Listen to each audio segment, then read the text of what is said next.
최근에 한국에서 계엄과 관련된 논란이 지금 대두되었습니다. 계엄은 국가의 안전이 심각하게 위협받을 때 시행되는 비상조치예요. 심각하게 위협받을 네, 알고 있죠. 그러니까 이게 이제 정상적인 국가 운영을 잠시 스톱하고 마셜로, 밀리터리로 적용을 해서 이게 이제 비상조치예요. 군대가 일정 기간 동안 이제 법적, 치안 관련 이 권한을 대행을 하는 거거든요. 군대가. 그러니까 이제 정상적인 국가 운영이 아니에요. 그런데 그건 이제 무시무시한 얘기죠. 그리고 뭐 기억으로 보면 벌써 오래전에 1980년도 그때는 이제 그런 기억이 있는데 근데 최근에 그 계엄령 얘기가 나왔어요. 국가에서 정부에서 그 검토하고 있는지는 모른다는 의혹이지, 의혹. 그렇죠. 그런데 이제 이게 워낙이 그 생경한 이야기로 들리는 젊은 분들이 계엄령이 뭔데? 그래서 계엄령 얘기를 좀 해드릴까? 이렇게 우리가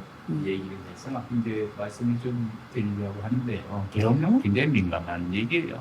그렇죠. 지금 같은 시기에 계엄령에 대해 계엄령이라는 단어가 등장하는 것조차도 이게 무슨 소리지? 이랬는데 예전에 그 계엄령이 떨어지는 거 엄청 무시무시한 시절이었다는 거 그런 생각밖에 안 나는데 왜 갑자기 계엄령 단어를 올리면서 그 위축되게 만드는지. 사회적으로 이제 예. 등장한 배경에 대해서는 뭐 깊이 말씀드릴 위치에 제가 있지도 않고 또 그게 총무원 수준이니까 그 얘기는 뭐 차치하고 네. 일단 계엄이라는 건요 전쟁이 일어나거나 또 내란이 일어나거나 폭동이 일어나거나 이런 거 있잖아요. 또 외국의 공격이 있거나 이런 또 이제 한 가지 있다면 심각한 자연재해 이런 것들이 일어났을 때 국가 이제 비상사태인 거죠 이게. 그래서 이제 정상적인 행정 집행 절차가 싹 정지되고 정부가 이제 군대의 치안과 행정 권한을 전부 부여해. 그럼 군인이 이제 통치하는 거야. 사법까지 입법, 행정, 사법을. 국가 전체를 그냥 군인들이 통제하는 거죠. 힘으로, 무력으로. 예. 그래서 이제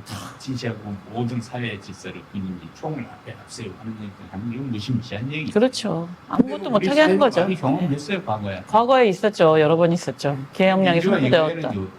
일상적인 법 질서가 중지된 거라니까요. 군이 이제 그 자리를 메워서 사회 운영을 감당을 하게 되는 거예요. 비상이 사태죠. 그렇죠. 그러니까 이제 전쟁이 일어났을 때 뭐 정상적으로 누가 소송하고 법원에서 판결하고 뭐 경찰이 와서 뭐 조사하고 이런 게 없는 거지. 군인들이 알아서다. 비상 사태. 그러니까 이게 무슨 계엄. 제대로 나라가 돌아가는 게 아니죠. 계엄령이 떨어진다는 거는. 정말 국민들은 그래서 이제 아무 힘도 없고. 그런 거 검토한 네. 적 없다 하고서 이제 펄떡펄떡 뛰니까 그게 풍문 수준 아니었냐 이렇게 생각을 합니다. 그럼 이제 군인이 와서 무기를 앞세우고 이제 시내 곳곳을 장악을 해요. 과거의 모습을 보면 탱크가 광화문 광장에 탁 서 있어 좌우에. 그럼 일단 바로 떨리지. 그럼요. 지나가다가 사회를. 그리고 다 무장된 군인들이 서 있고 그러면은 겁나죠. 사실 일반적인 사람은 잘못하면 부르기만 해도 이름 일로 와봐 이래도 무서워 죽겠는데. 예. 경계계엄이 있고 비상계엄이 있어요. 예. 계엄의 종류가 두 가지. 경계계엄과 비상. 경계계엄은 사회 질서 유지가 좀 어려운 상황이야 지금. 그러니까 이때 치안과 행정 통치만 군인이 담당합니다. 소요가 있고 경찰이 통제도 잘 안 되고 이럴 때. 그리고 일상적인 통치 체계는 그대로 유지돼요. 이게 경계계엄이라고 해요. 경계계엄. 비상계엄이 있어요. 국가 존립이 아주 심각하게 위협을 받아요. 그러면 이 경우 군이 직접적으로 행정, 사법 권한을 행사해요. 행정사법. 국가 운영 전체를 군이 장악하는 거예요. 비상계엄이 떨어지면 이제는 뭐 아무것도 그래도 마음대로 할 수가 없는 상황이죠. 그렇죠? 아니, 군인 이제 그걸 담당하는 사람들의 입장에서는 우리는 정상적으로 질서를 유지하고 있다고 하지만 우리가 지금 평소에 하고 있는 행정이나 사법 절차, 입법 절차가 딱 정지되니까 그러니까 국민은 모든 권한이 제한되는 거 아니에요. 그거는 말도 안 되죠. 그렇죠. 상상할 수 없는 일이죠, 그거는. 그런데 요 최근에 지금 계엄령이라는 단어가 자꾸 등장을 해서 저도 이게 무슨 소리지? 그랬잖아요. 뭐 아니라고 하니까, 예. 헌법 77조, 계엄에 관한 조항, 헌법 77조. 계엄의 발동 요건과 국회의 감시 기능을 거기서 규정하고 있죠. 그리고 이제 헌법에 그 규정이 있고, 계엄법이라고 법이 또 있어요. 구체적인 법이. 계엄사령부가 설치되죠. 계엄사령부는 군사, 행정, 행정 권한을 모두 행사합니다. 군사 재판이나 뭐 법률 효력 중단 이런 거. 당연히 예. 언론, 출판, 집회, 결사 내 자유가 네. 없죠. 예. 그거 옛날에도 그렇게 다 배웠던 계엄령이 발동되면 이렇게 다 제한된다 하고 배웠죠. 언론 출판 맞아요. 일반 재판도 안 돼. 그러니까 죽었지. 정상적인 나라가 아닌 거죠. 그러니까 정치 사회적 파장이 얼마나 큰 일입니까? 그럼요. 그러니까 이게 이런 사태 보면 안 돼. 민주주의 기본 원칙이 그냥 딱 중단되는 거예요. 네, 왜 그렇게 그 계엄이라는 단어가 등장을 해서 이렇게 자꾸 국민들을 불안하게 하고 또 그 사람들이 알지도 못하는 젊은이들이 많아요. 찾아보게 하는지.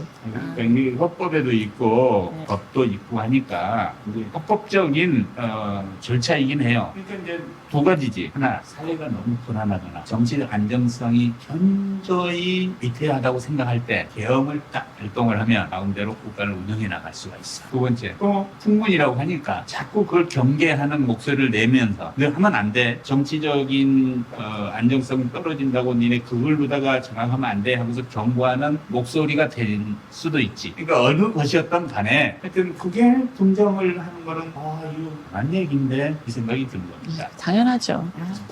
단어만 들어도 국민들은 이게 도대체 왜 이러나 싶어서 사회 자체가 불안해질 수 있어요. 그러니까 그런 뭐 필요치 않은 말들은 나와서는 안 되는 건데, 지금 우리나라 등장을 해서. 1972년대 네. 유신헌법. 네, 맞아요. 유신헌법 반대. 그것 때문에. 유신헌법 제정 이후 이제 박정희 정권이 계엄을 발동했어요. 네, 반대가 그렇게 많았으니까, 예. 독재체제를 강화를 했죠. 그렇죠. 그리고 나서 그 다음 72년도에 발령됐었고 80년도 광주 민주화 항쟁 때 계엄이 발령이 됐죠. 전두환 신군부 계엄령을 선포했어요. 그런 사례가 있고 이제 역사적인 아픔은 온 국민이 지금도 생생히 기억하고 있는 거예요. 그럼요. 그때 그 시대를 경험하지 못했던 세대들은 젊은 세대들이. 그게 뭐지? 그렇죠. 사회적으로 어떤 영향을 끼치는지 해가지고 자꾸 찾아보게 되고, 그런 것일 뿐. 예, 물어보고. 이제 역사는 생생히 기억을 하고 있어요. 국민적 반감이 엄청 컸어요. 그래서 그럼요. 많은 희생을 치르고 이제 싸워서 이 민주화를 이뤄낸 거 아니겠어요? 그렇죠. 이제 민주화를 드디어 이루었는데, 최근 들어 이 계엄이라는 단어가 자꾸 등장을 하니, 어느 정도 지금 사회적 혼란을 자꾸 야기시키는 것 같아서, 이게 좀, 저는 뭐 이게 이제 군의 정치적 개입 가능성은 낮다고 보는데 이제 그것을 또 이제 높아심에 우려하는 사람들이 경고하는 의미에서 이런 걸 제기하는 거 아닌가 하는 생각도 들긴 합니다. 그렇다면 다행이고요. 예. 그런데 지난 2018년 불과 몇 년 전이에요. 그때 한국 사회를 뒤흔든 사건이 하나 있었죠. 박근혜 대통령 탄핵 정부. 네. 2017년. 탄핵 정부 때 계엄령을 선포해야 되는 거 아닌가? 하면서 검토를 맞아요. 그때. 어디서? 그걸 검토하는 부서는 사실 아닌데 기무사에서. 국군 기무사령부에서. 그래서 그게 이제 그 기무사령부 해체까지 갔죠. 그렇죠. 그 정부 문재인 들어서 그리고 유죄 판결도 받았어요. 그런데 이번에 다시 또 이 계엄령 선포하기를 만지작거린다고 하는 풍문이 어떤 루트인지 모르나 이게 퍼지다가 보니까 이제 여러 정치가 우려를 하고 문제를 삼는 거예요. 이거 사실이냐? 근데 사실 아니라고 그랬고 택도 없다 그랬어요. 근데 택도 없기를 바래요. 맞아요. 네, 그래야죠. 근데 택도 없기를 바라는데 네. 반입된 hul뚝의 연기 말이야? 이런 말도 있어요, 있기는. 그러니까 이제 아니기를 바라는 계엄령은 정치적 목적으로 남용될 가능성을 항상 두려워하는 겁니다. 그럼요. 정치적 목적이 있을 때 나오는 경우가 많으니까. 예. 지금 그래서 너무 제가 보기엔 우리나라 국민성 참 좋은 것 같은데 지금 정치적 지도력이 너무 국민성을 못 따라오는 듯한 느낌이 들어서 안타깝죠. 예, 국민 수준을 맞아요. 못 따라오는. 계엄령이 발동될 가능성 전혀 없다. 이렇게 밝혔으니까 이제 그렇게 믿고 싶습니다. 저도요. 이런 논란은 네. 과거 군사정권 시절의 기억을 떠올리게 하잖아요. 그렇죠. 예. 이 정치에 개입할 수 있는 여지가 남아있는 거 아닌가 뭐 이런 우려를 다시 또 불러일으키고 있고요. 사람들이 걱정하는 거예요. 많은 사람. 이 안정적인 이 사회가 왜 이러는 거야? 이러면서 이제 심리적인 불화 요인이 돼요. 이게 경제도 영향을 미치잖아요. 위축시키는 거죠. 아무튼 정치인들이 국민을 진짜 먼저 생각하고 맨날 입으로만 떠들면 민생을 챙기는 게 아니라 정말 국민들을 먼저 생각한다면 계엄령 같은 거는 절대 나와서는 안 되는 거죠. 이제. 앞으로도 다시 또 이런 소위 풍문이라고 하니까 이 풍문조차도 나오지 않는 그 정치적 안정, 네. 성숙한 민주주의, 국가 운영 이런 게 됐으면 좋겠습니다. 가장 바라는 바입니다, 정말. 네. 요즘 들어서. 우리 주요 선진국으로서 그럼요. 트럼프도 뭐 한국 잘 살아서 어쩌고 저쩌고 맨날 그런 얘기 하고 있는데 지금 이렇게 우리나라를 빠른 시간에 고도 성장을 이루게 해준 거는 제가 보기에는 정치인들보다는 우리나라 정말 국민들의 위대함이에요. 정말 우리 윗세대 분들의 그 부지런하고 성실함이 나라를 이렇게 이끌어온 것 같은데 그런 분들에 걸맞게 이제 정치적 지도자들이 본인들의 사리사욕보다는 나라와 국민을 먼저 생각하셔서 좀 잘 타협하고 서로 배려하고 좋은 방향으로, 국민을 위하는 좋은 방향으로 이끌어 주시면은 얼마나 좋을까요? 이런 쓸데없는 단어가 등장을 해가지고 불안에 떨지 않게 좀 생각 좀 해주셨으면 정말 감사하겠습니다. 어떤 사람은 이제 군대 군사력이 동원돼가지고 시내를 점령하는 이런 문제, 그냥 휴대폰을 얘기하는 거겠죠. 현대 불가능하다. 왜? 휴대폰이 많아가지고 비밀이 금방 샌대.